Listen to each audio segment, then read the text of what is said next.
salaam mbokk internet yi waaw ñu ngi fii tey ci Pikine suñu deuxième numéro 100% foot ñu ñëw tey ci Alassane Djigo ñëw seet ci beneen homme de l'ombre boo xamante ne mi ngi def liggéey bu am solo dans le milieu du football. Donc tey moom lañ ñëw seet muy Mansour tey dinañ waxtaanee mbiru football mbiru gardien de but objectif yu AS Pikine am lépp li nga xamante ne war nañ leen ko mën a indil dinañ leen ko indil wax leen.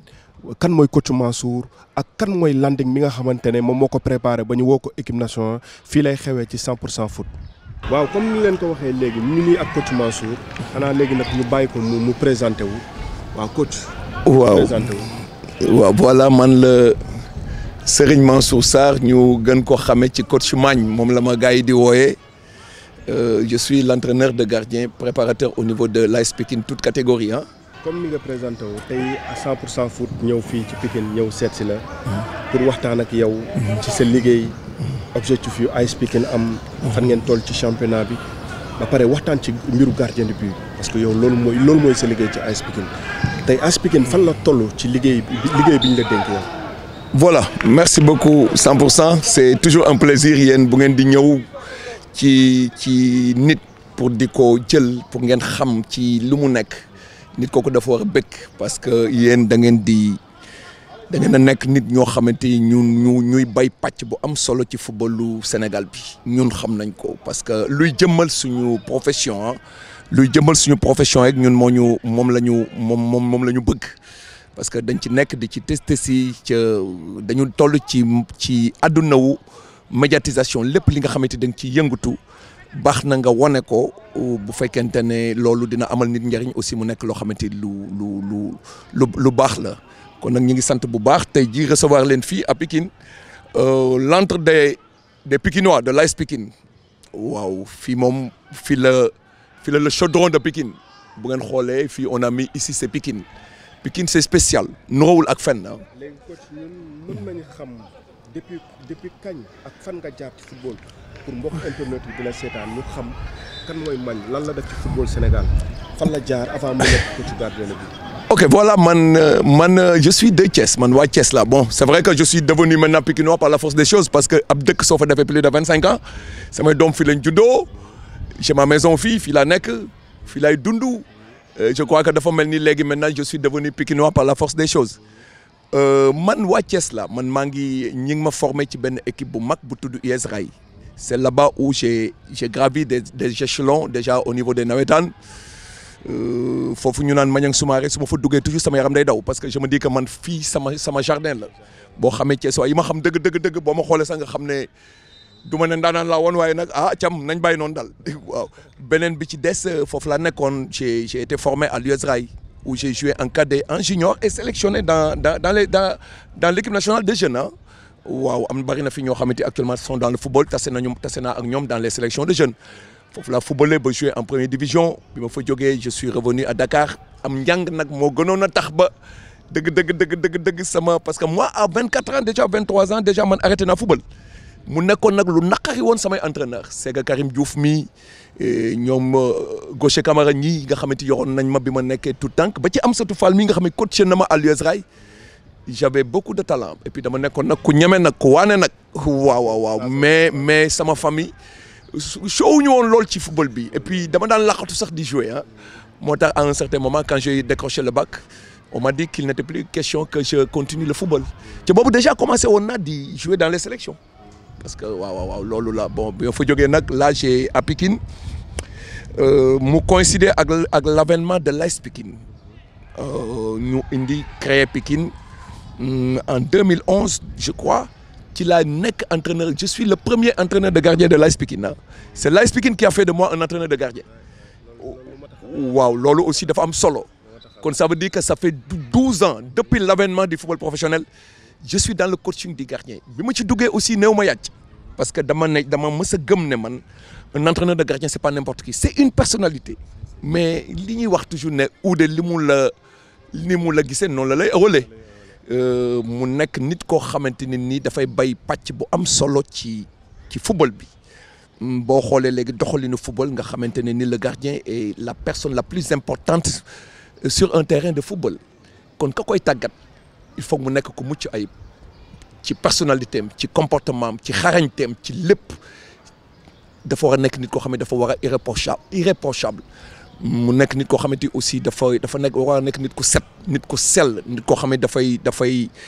am xam-xam ba pare nag nangoo gëstu parce que li may wax toujours au niveau des modules que je donne aux entraîneurs parce que je suis formateur au niveau de l'amicale des entraîneurs de football man ak ñoom Lamine Thiaroye ak sama ay nattangoo ñoom Omar Diallo ñu ci nekkal dañ leen di wax toujours ne leen nañu gën a góorgóorlu ci ni nga xamante ni ñun noonu la ñuy nekkee di ko taxawee di ko liggéeyee ci club yi. léegi mën nañu xam yow ban année nga dugg ci coach gardien. 2000 ak yan équipe. nga jotee coach. 2011 déjà j'y étais hein, avec l'avènement de l'AS Pikine hein, j'y étais hein. C'est là-bas où j'ai formé des garçons dans toutes les sélections. mais yan équipe nga jotee. waaw AS Pikine d'abord bi ma jógee AS Pikine j'étais au Jaraaf j'ai fait 3 ans au Jaraaf bi ma fay ñëw maa ngi fa tase ak ñoom Cheikh Amadou Bamba Thioub yoo xam ne maa leen yore woon ils étaient en équipe nationale ñoom Ousseynou Ndiaye ñoom Ibra Fall Diakhaté mii Cheikh Lo Ndoye mii tey jii man maa ko njëkk a footballoo match première division Cheikh Lo Ndoye le garçon qui est à la Sonacos Amath man mii maa ko yoroon en junior au niveau de en cadet et junior au niveau du Jaraaf pour wax la ne la j'ai fait 3 ans au Jaraaf bi ma fa jógee j'ai été à Guédiawaye bi ma jógee Guédiawaye aussi gis nga fa laa fekk ñoom Matar Dem fekk fa yeneen i gardiens yoo xam ne man maa leen yoroon bi ma fa jógee j'ai été à la Sonacos à la Sonacos aussi amoon fa ay góol yu mag bi ma fa jógee nag la Pikine wax tout ne gars yi ne ma daal il faut nga dellu si et depuis daaw je suis là et puis bon on est là et je suis chez moi je suis rentré chez moi. donc waaw 2021 nga dellu si waat. 2021 daaw la saison de daaw ren moo nekkat sama 2e année bi ma dellu see à Pikine. yow par rapport ak bi nga jógee Pikine ak bi nga dellu see Pikine. yan manquement nga fi bàyyi. ba Pikine war a am problème war la jëliwaat pour ñu indiwaat la ci équipe bi. Bon, voilà moi je crois que bi ma demee aussi c'est vrai que mutation dafay am changement day am les gens ont vu que peut-être qu'il fallait changer le staff et quand le staff change et tout le staff change tout le monde y va ñëppay dem donte man liggéeyoon naa ci Pikine fii liggéey bu mucc ayib parce que quand tu es dans un club nga formé dans la spécificité du gardien ay joueurs yoo xamante ay ñoo xamante ne nii fañ leen doon xaar àgg nañ fa moom mooy sélectionné nañ leen en équipe nationale ci catégorie yëpp ca du benn joueur du ñaar du ñett mat na 4 ou 5 gardiens yoo xam ne mën naa leen citer ne sama loxo la ñu jaar fii à Pikine ci sama loxo la ñu jaar pour dem dans les sélections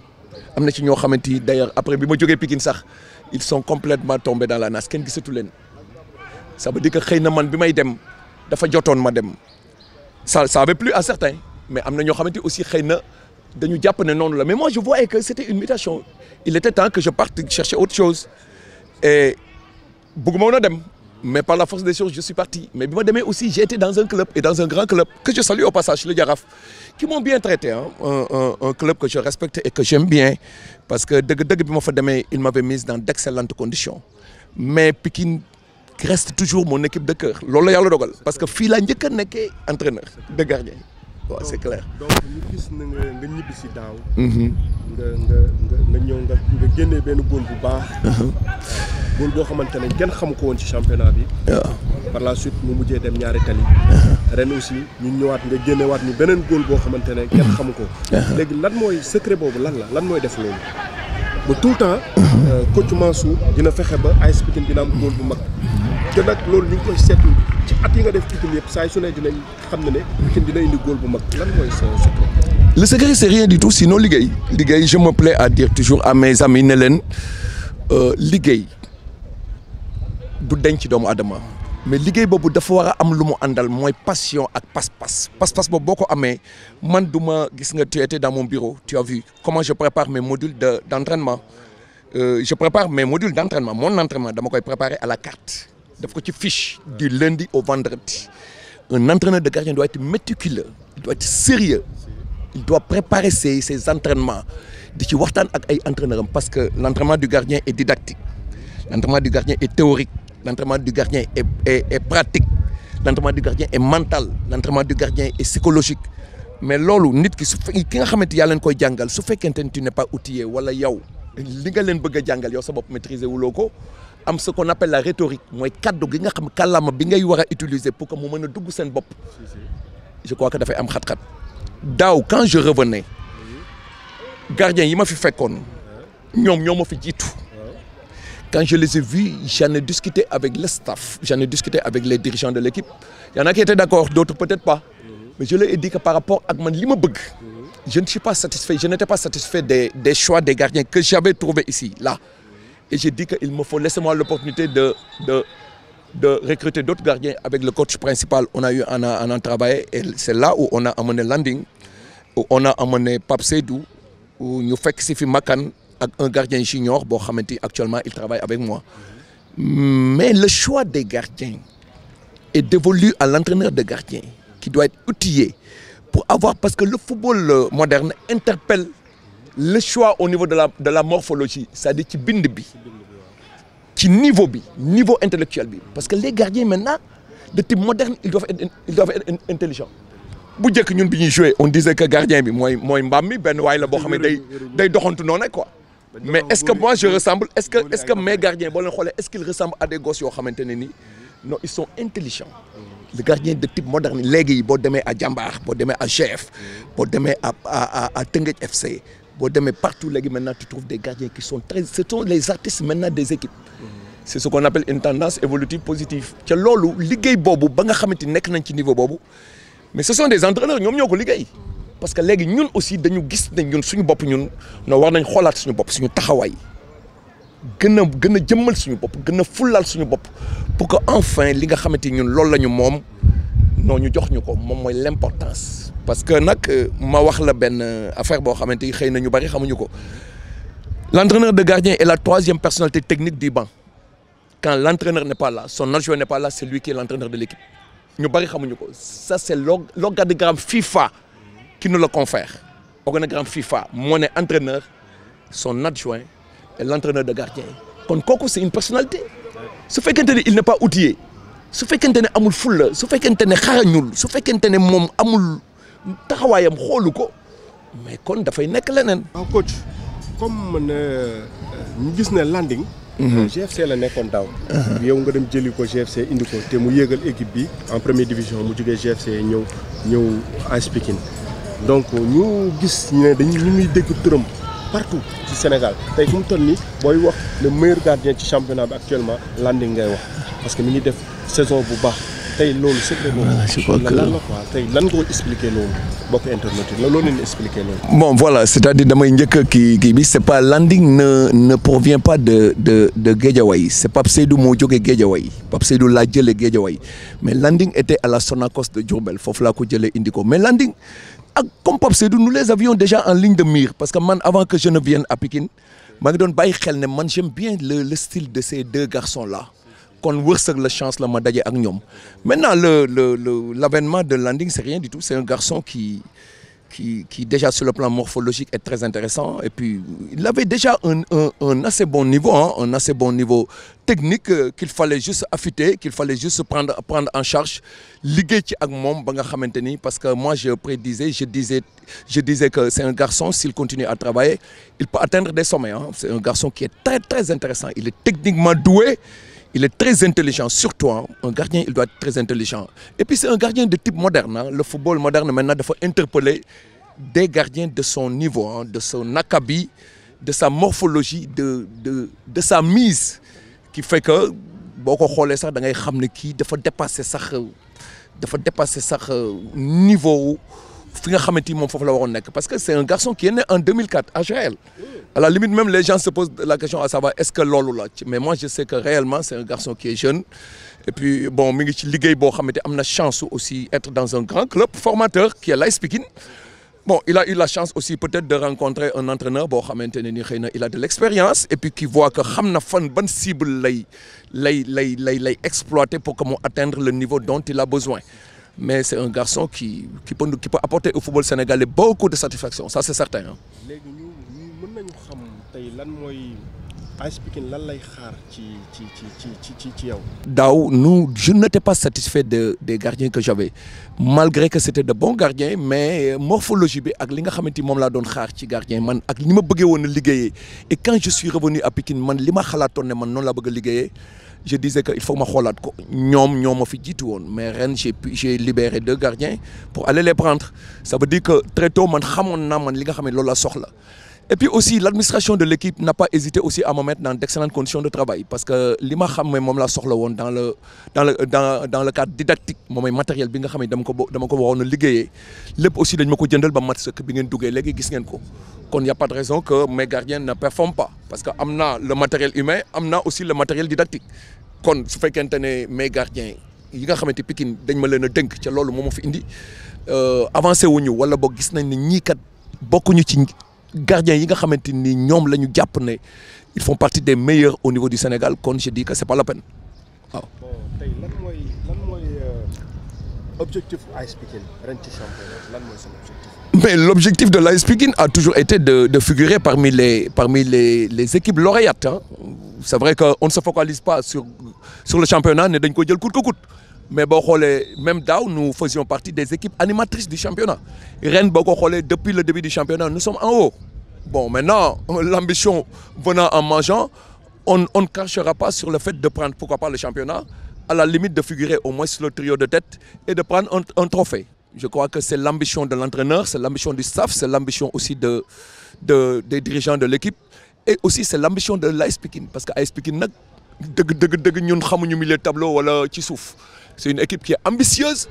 et qui joue sa partition dans le football sénégalais qui fait que bon partout dañ koy xaar toujours ci mu nekk ci équipe yi nga xam ne dañuy nekk ci kaw.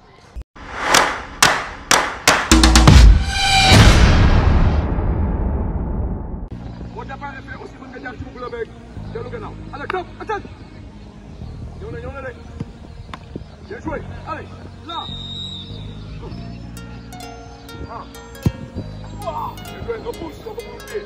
Allez, attaque. Bon, pousse. Bien joué, bien joué. Allez. Bien joué. Allez, vas-y. Bien joué. Allez, vas-y encore. 1, 2, 3, 4.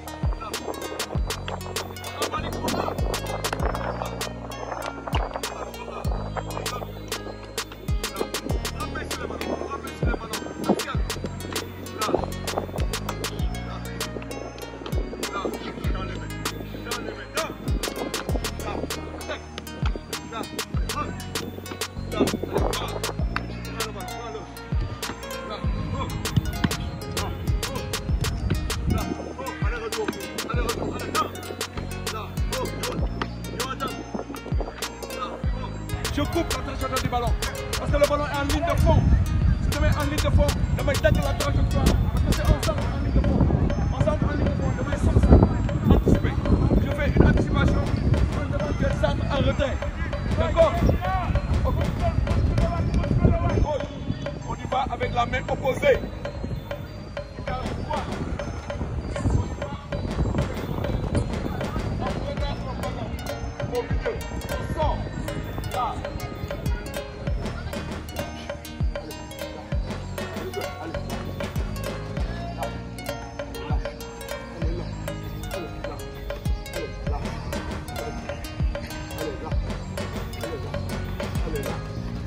Allez là. Allez là. Allez là. Allez.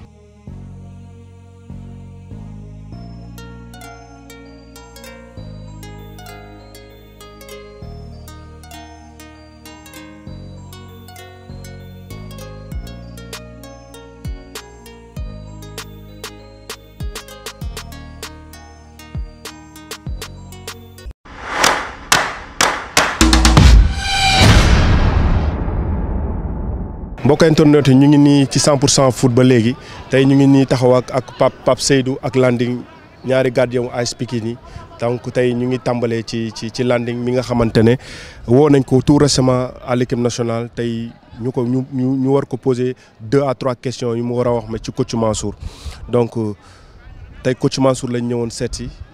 ñëw xool liggéey bi mu amal fii ci Pikine tey ñu gis na ne tey moom moo la indi AS Pikine tey boo doon wax ci coach Mansour lan nga ñuy wax ci moom. waaw salaamaaleykum maa ngi nuyu ñëpp ne sa tur ak sa sant waaw coach Mansour moom ñun moom am ñu fayam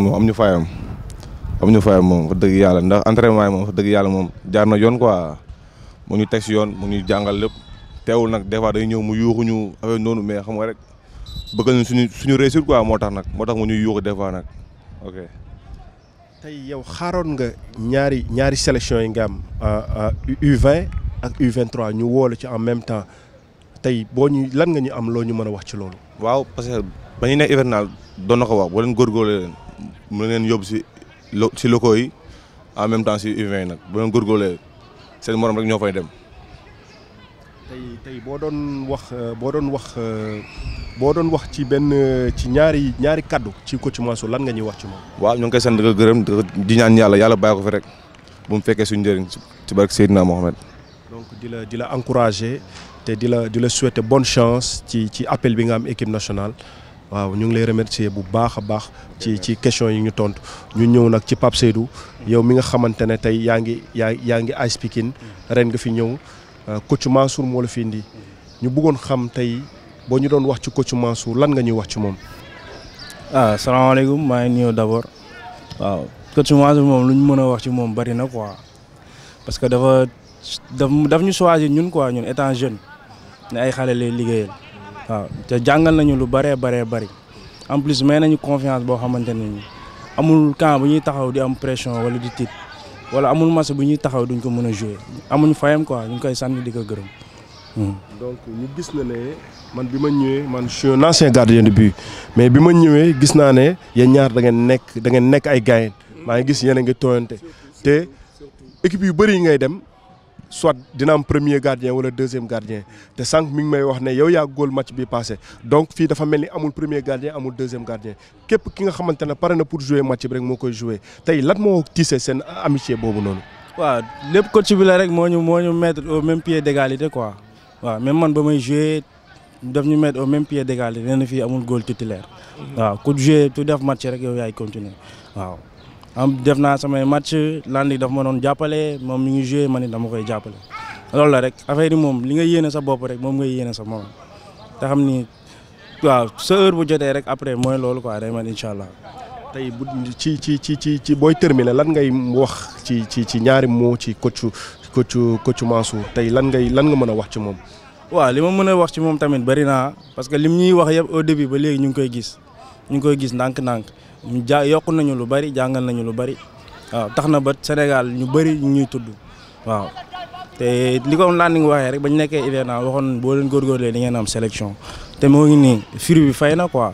waaw dañ ciy kontaan trop li Landing am sélection parce que ngay liggéey ba ki nga nekkal am sélection loolu fierté la dafay wane ni li ngay liggéey dugg na quoi te dañ ciy kontaan trop di ko féliciter moom tamit di ko wax mu gën a góorgóorlu. donc mbokk internet yi ci 100% foot ñu ngi fii ak ñaari gardien AS Pikine comme ni ngi leen ko waxee tey nag man dama kontaan parce que tey bi ma ñëwee fii gis naa ay gardien de but tey ñaari góol yoo xamante ne dañoo am taxawaay tey Sénégal mën naa ne Sénégal am na relève bi nga xamante ne duñu jaaxle tey muy Landing muy Pape Seydou kenn ku ci nekk ci ñoom war na mën a dem sélection te Pape Seydou moom it ñu ngi koy ñaanal beneen sélection bi di ñëw moom it mu mën a dem sélection parce que ñoo ñàpp ay xale lañ boo leen xoolee da ngay xam ne ñii seen 20 ans mi ngi soog a mat ay xale yu ndaw lañ di leen ñaanal yàlla gunge leen ba seen mbébét li ngeen bëgg ci football yàlla defal leen ko ak seen coach bi ngeen xamante ne moom moo leen di préparer ngeen continuer di ko déggal te jàmm bi am seen diggante bi ma ñëwee gis naa loolu ngeen continuer loolu ngir moom parce que moom borom baax la. foo ko fekk mi ngi tooñ mi ngi kaf mi ngi reetaanloo nit ñi di tooñ nit ñi donc coach lan nga mën a wax ci sa ñaari góol yi. waaw mais voilà li ma ciy wax dafa mel ni frankulaayu na parce que boo xoolee ñoom ñaar ni ñu taxawee nga xamante ne nii c'est des garçons adorables et puis aussi ça fait partie du travail de l'entraîneur de gardien. L'entraîneur de gardien, la gestion d'un groupe de gardiens n'est pas facile, dafa compliqué même à la limite. Il faut nga toogee njaaxaanaay il faut nga nekk nit ko honnête il faut ngay waxante ak ñoom dëgg ba pare ca looy wax kii kii di ko wax kii bul wax kenn ci gannaaw kenn. Moi je dis tantôt que je ne crois pas au gardien titulaire. Moi je crois au gardien en forme du moment. Et je fais de telle sorte que quand celui-là, c'est lui qui avait commencé le championnat en jouant 7 matchs. Il faisait de bons matchs. À un certain moment, il avait de petites difficultés au niveau de son genou. Il y a Landing qui vient, mais tu sens nettement que cette osmose, cette confiance qui doit régner entre les gardiens, c'est l'entraîneur, c'est à l'entraîneur de travailler dans ce sens. Moom moo war a def de telle sorte que góol yi ñemente wóolonte jegeyante ba pare nag di jàppalante ànd li may wax toujours àndu nawle nga xam ne man ñoom ils me prennent pas pour leur entraîneur, ils me prennent comme seen papa parce que ca xam nañ ne lépp lu ma leen mës a wax dëgg la ci man ca dañ koy gis toujours liggéey leen y a pas de raison, vous avez tout ce qu'il vous faut à Pikine. Vous pouvez crever des plafonds, ça c'est certain, j'en suis certain.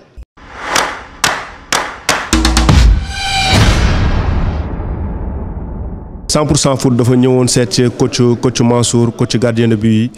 tey ñu bëggoon nga sànni ñu bëggoon la laaj ñetti question rek ci par rapport ak moom ndax am nga satisfaction ci liggéeyam par rapport ak say gardien de but.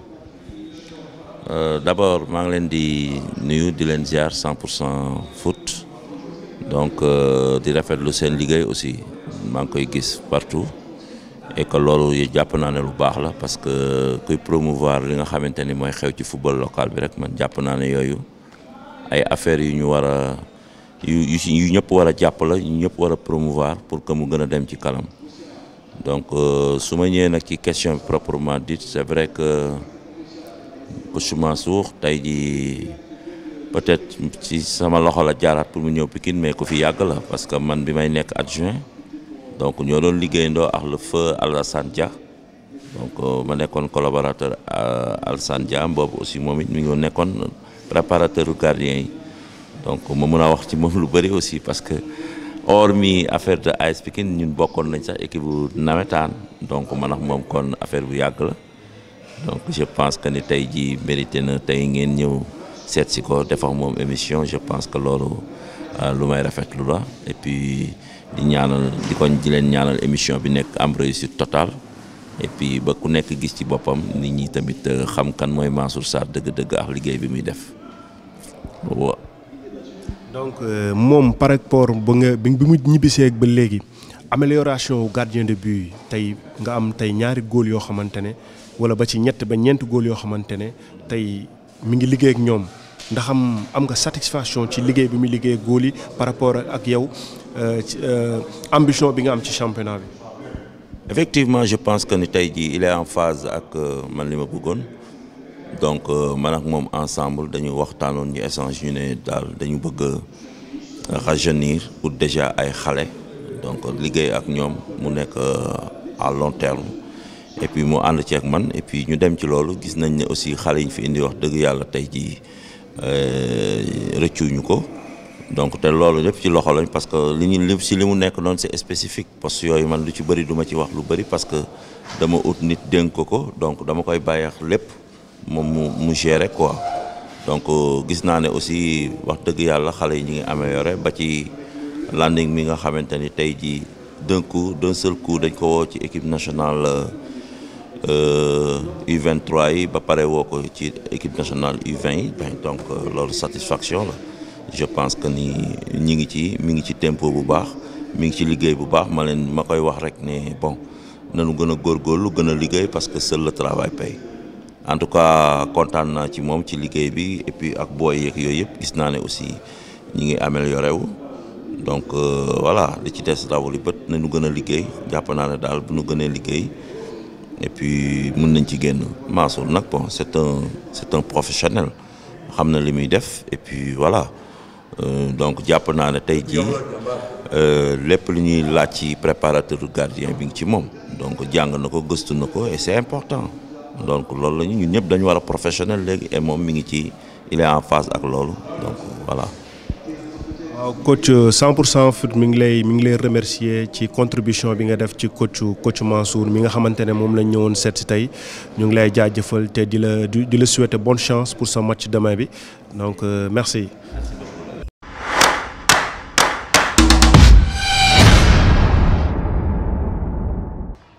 lan mooy sa dernier mot Mon dernier mot, je vous remercie, hein, vous de 100% foot. Yéen ay ndaanaan ngeen et puis maa ngi rafetlu seen taxawaay ci footballu Sénégal yéen gàcce ngalaama yéen di sant aussi waa Pikine di sant waa Pikine. Je ne suis pas dans le syndicat. Ibou Diouf coach bàyyi ma. Bon, je crois que c'est ça. Gis nga moom mi ngi may tooñ. Effectivement, je suis dans le syndicat des entraîneurs de football comme membre fondateur, dans l'amicale des entraîneurs de gardiens comme membre fondateur et aussi dans le bureau ci ñaar yëpp. Kon nag ndomboy tànk yi bari nañu mais nag yàlla na ma yàlla defal ba nga xamante ne nii ma mën koo matal. Mais je vous remercie et je vous encourage. Je vous dis qu'on est ensemble. Vous faites de l'excellent travail pour le football en général. Waaw, comme ni ñu leen ko promettre woon ci introduction bi ñu ngi woon fii tey Pikine ci ñëw seet ci coach Mansour waxtaan ak moom ci coach gardien bi waxtaan nañ ci lépp càmbar nañ affaire yi waxtaan nañ moom di leen dig daje ci beneen numéro 100% foot.